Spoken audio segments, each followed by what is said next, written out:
दोस्तों, हमारे लाइफ में कुछ घटनाएं ऐसी हो जाती हैं जिन्हें हम चाहकर भी भूल नहीं सकते हैं। चाहे लाइफ जितनी भी बिजी हो जाए, कभी ना कभी वो घटनाएं वापस याद आ ही जाती हैं। आज भी मुझे ऐसी एक घटना वापस याद आ रही है क्योंकि आज भी वीकेंड शुरू हो चुका है और वो भी 2 साल पहले का ऐसा ही कुछ वीकेंड था। सैटरडे का टाइम था। अचानक मेरे दोस्त का फ़ोन आया था। उसने बोला था कि भाई नैनीताल चलेगा क्या। और मुझे पहाड़ इतना प्यारे लगते हैं कि भाई मुझसे कोई पूछा मैं मना नहीं कर पाता हूँ। मैंने हाँ बोल दिया था और हम दोनों ने प्रोग्राम बना लिया था जाने का। तुरंत 1 घंटे के अंदर रवि हमारे घर आ गया और हम दोनों ने प्लान बना लिया कि भाई निकला जाए। जितना सामान था थोड़ा बहुत हम लोगों ने पैक किया और हम लोग निकल पड़े। हम लोग की जर्नी बड़ी लाजवाब रही। हम लोग बरेली तक पहुँचे, बरेली में चाय पिया और उसके बाद सीधे नैनीताल में रुके।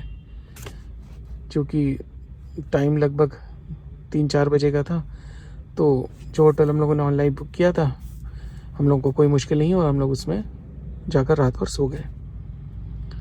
सुबह हम लोगों ने दिन भर एंजॉय किया। हम लोग को बहुत मज़ा आया। अब चूँकि संडे था तो फिर हम लोग को मंडे वापस लखनऊ जाना था, तो हम लोगों ने प्लान ये किया कि भाई हम लोगों को नैनीताल में जो एंजॉय करना था हम लोगों ने कर ही लिया। ऑक्सीजन जितनी भरनी थी हम लोगों ने अपनी भर ली। अब हम लोग वापस अपने पॉल्यूशन को लेने के लिए तैयार हो जाएं और अपने घर लखनऊ वापस चलते हैं। तो हम लोगों ने प्लान ये बनाया कि भाई अगर हम लोग नेक्स्ट डे निकलते हैं तो मंडे के अगर हम लोग दिन में निकलते हैं तो फिर एक दिन लेट हो जाएंगे और ऑफिस ज्वाइन करने में मुश्किल हो जाएगी। एक दिन और लीव लेना पड़ेगा। तो उससे अच्छा ये है कि क्यों ना हम लोग रात को ही निकलें लगभग 12 बजे और हम लोग लगभग 6-7 घंटे में घर पहुंच जाएंगे और 1-2 घंटे सोकर फिर हम लोग नेक्स्ट ऑफिस जो है वो ज्वाइन कर लेंगे। तो हम लोगों ने प्लान किया कि भाई रात को लगभग 12 बजे हम लोग नैनीताल से निकलते हैं। तो हम लोग प्लान के मुताबिक नैनीताल से रात के 12 बजे मॉल रोड को सलाम करके निकल लिए। रवि और मैंने मॉल रोड को टाटा किया और बोला कि भाई जल्दी हम लोग फिर से आएंगे नैनीताल। और फिर हम लोगों ने अपनी जर्नी शुरू कर दी। थोड़ा सा कोहरा था, इतना कोहरा था कि हम लोग ड्राइव कर सकते थे। तो हम लोगों ने जर्नी शुरू कर दी। हम लोग हल्का सा आगे बढ़े ही थे कि भाई रवि ने बोला कि भाई खिड़की पूरी शीशे जो है खोल दे करके, बाहर की इतनी ताज़ी हवा है जो बाकी आपको आगे मिलने वाली नहीं है। तो मैंने भी शीशे खोल दिए और हम लोग ठंडी हवा का लुत्फ़ उठाते हुए आगे बढ़ ही रहे थे कि अचानक जैसे कुछ लगा, जैसे कि कार के अगल बगल से कोई आवाज़ आ रही है।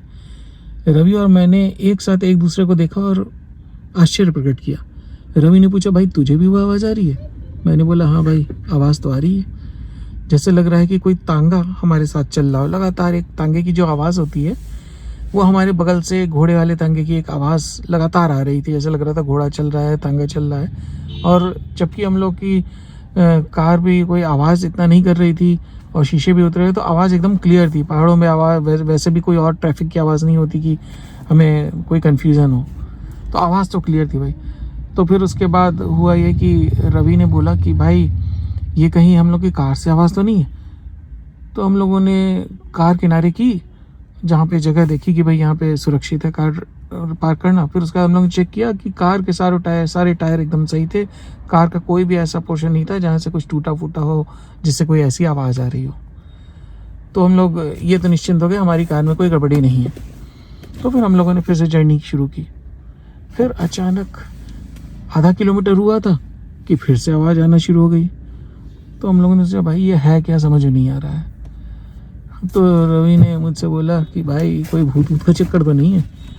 तो मैंने बोला भाई पहाड़ों पे ऐसी बातें नहीं करते हैं भाई, ये सब हम लोग प्लेन पे चल के लखनऊ दिल्ली में कर लेंगे, बहुत है। यहाँ भी हम लोग थोड़ा हनुमान भगवान का नाम लें वो बहुत है। तो रवि भी हंसा। फिर उसके बाद हम लोग आगे चल दिए। इत्तेफाक की बात है कि क्या कहूँ, भगवान का नाम लेते ही या जो भी हो। फिर उसके बाद कोई आवाज़ तो नहीं आई। फिर हम लोगों ने आगे का सफ़र शुरू किया। नैनीताल से हल्द्वानी का रास्ता पूरा पहाड़ी रास्ता है और चूँकि हम लोगों ने रात को अपना सफ़र शुरू किया था तो चलाने में थोड़ी सी मुश्किल भी हो रही थी क्योंकि कोहरा काफ़ी ज़्यादा था।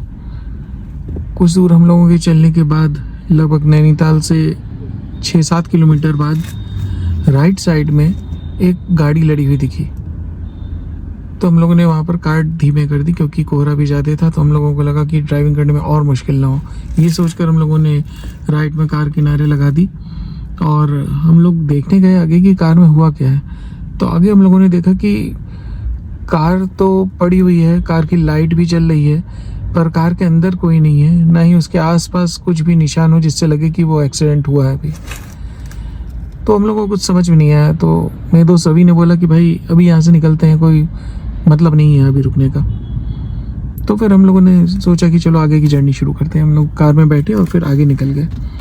लगभग 2-3 किलोमीटर हुए थे कि कोहरा इतना ज़्यादा हो गया कि अब गाड़ी चलाना बिल्कुल ही मुमकिन नहीं था। तो फिर हम लोगों ने गाड़ी ये सोचकर किनारे लगा दी कि भाई थोड़ा सा कोहरा छट जाए तो फिर हम लोग आगे की जर्नी करते हैं।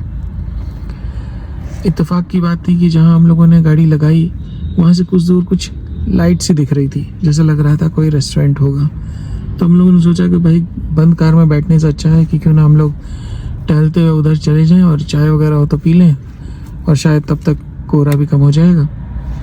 तो हम लोग पैदल चलते चलते लगभग 100 कदम की दूरी पर था तो हम लोग पहुँचे वहाँ पर। लेकिन वहाँ पहुँचने पर जो दिखा बहुत अजीब था, क्योंकि वहाँ पर हम लोगों ने देखा कि डेकोरेशन ऐसी की हुई थी जैसे कि कोई पहाड़ी शादी हो। बाहर लिखा भी हुआ था सुमित वेड्स अनु, तो कोई शादी की डेकोरेशन थी ये तो समझ में आ रहा था। और बाकायदा झालर वालर टंगे हुए थे, बहुत सुंदर डेकोरेशन थी बाहर से, लेकिन भीड़ एकदम भी नहीं दिख रही थी। तो फिर हम लोगों ने सोचा कि क्यों ना अब जब यहाँ आ ही गए हैं तो अंदर आकर देखते हैं कि क्या हो रहा है। हम लोग एक पैसेज सा बना हुआ था जिसके चारों तरफ से झालर लगा हुआ था, अंदर जाने का रास्ता था।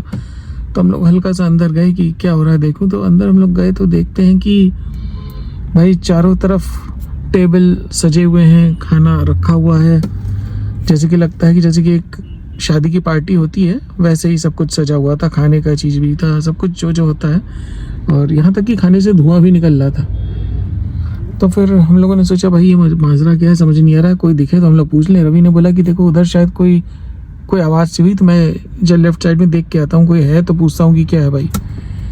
रवि उधर गया तो उसको कुछ भी नहीं दिखा, कोई ना इंसान था ना कोई जानवर था, कुछ भी नहीं था। हम लोगों ने कई बार आवाज़ भी दी कि हेलो भाई कोई है इधर, पर दूसरी तरफ से कोई आवाज़ नहीं आई। तो हम लोगों को कुछ समझ में नहीं आ रहा था कि भाई ये है क्या।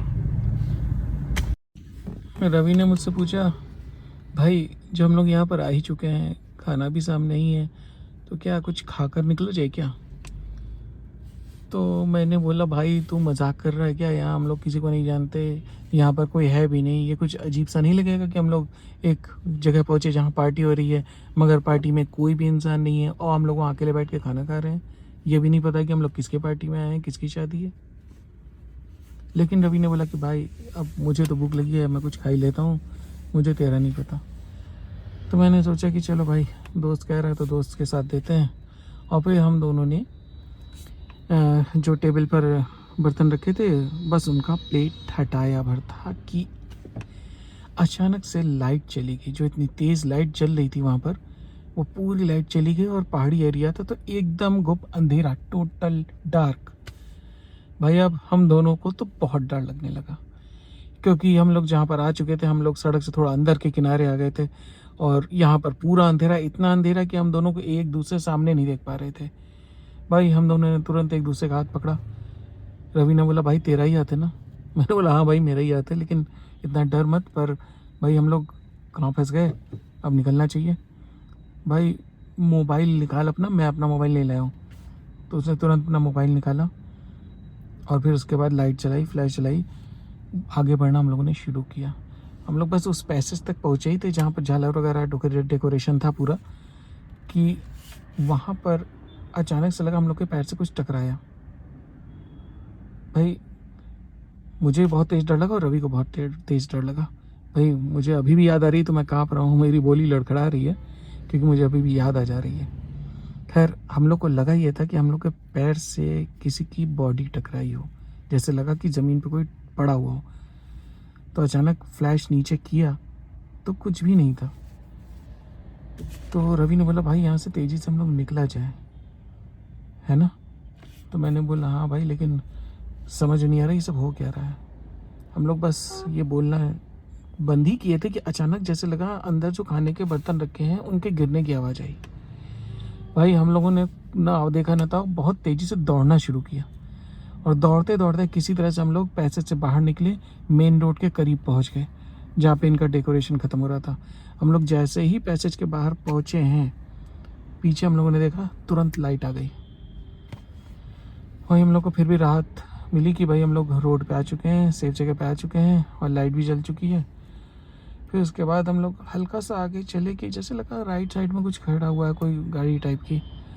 मैंने ध्यान नहीं दिया, रवि ने ध्यान दिया क्योंकि रवि थोड़ा सा पीछे रुक गया मुझसे, 2 कदम पीछे, जैसे उसने कुछ देख लिया और वो रुका हो। मैंने इतना ध्यान नहीं दिया था कि क्या है लेफ्ट साइड में।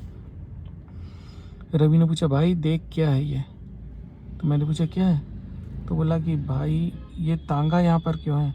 तो मैंने बोला भाई तांगा यहाँ पे होना कोई बहुत बड़ी बात नहीं है, हो सकता होगा। तो बोला कि भाई तांगे की आवाज़ नहीं आ रही थी हम लोग को रास्ते पर। तो मैंने बोला भाई ये इत्तेफाक है। तो मैं और वो रवि आगे निकल गए। तभी पता नहीं क्या दिमाग में आया रवि के, भाई मैं अभी एक चीज़ पूछ के आता हूँ, क्योंकि तांगे के अंदर एक आदमी था, तो मैं पूछ के आता हूँ कि आगे का रास्ता यही है ना, कहीं हम लोग रास्ता तो नहीं भटक गए।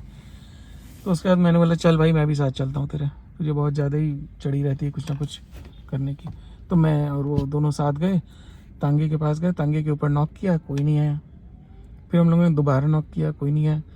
फिर तांगा चारों तरफ से घिरा हुआ था, उसमें पीछे की तरफ से एक पर्दा लगा हुआ था।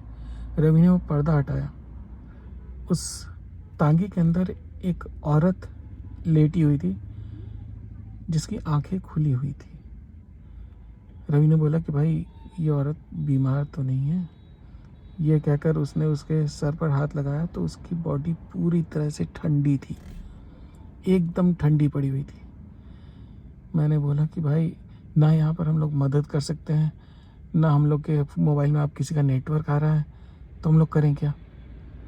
तो रवि ने भी बोला कि हम लोग फ़िलहाल यहाँ से आगे निकलते हैं, आगे अगर कोई पुलिस स्टेशन या कुछ मिलता है तो हम लोग हेल्प के लिए यहाँ भेज दिया जाएगा। तो हम लोग निकलते हैं। अचानक से तभी इतना कोहरा छा गया कि वहाँ से हम लोग की कार, जो कि मुश्किल से 50 मीटर पे रही होगी, मगर वो भी नहीं दिख रही थी। फिर भी हम लोग किसी तरह से कार को खोजते हुए कार तक पहुँच गए और कार में बैठ गए। हमारे समझ में कुछ भी नहीं आ रहा था। न ये समझ में आ रहा था कि उस कार का एक्सीडेंट किसका हुआ था, कौन थे वो लोग। न ये समझ में आ रहा था तांगे की आवाज़ लगातार क्यों आ रही थी। ना ही ये समझ में आया कि ये शादी की पार्टी किसकी थी और यहाँ पर लोग क्यों नहीं थे। मैं इस कहानी का अगला भाग जल्दी ही लेकर आऊँगा। अगर कहानी पसंद आई हो तो कृपया सब्सक्राइब कर दें।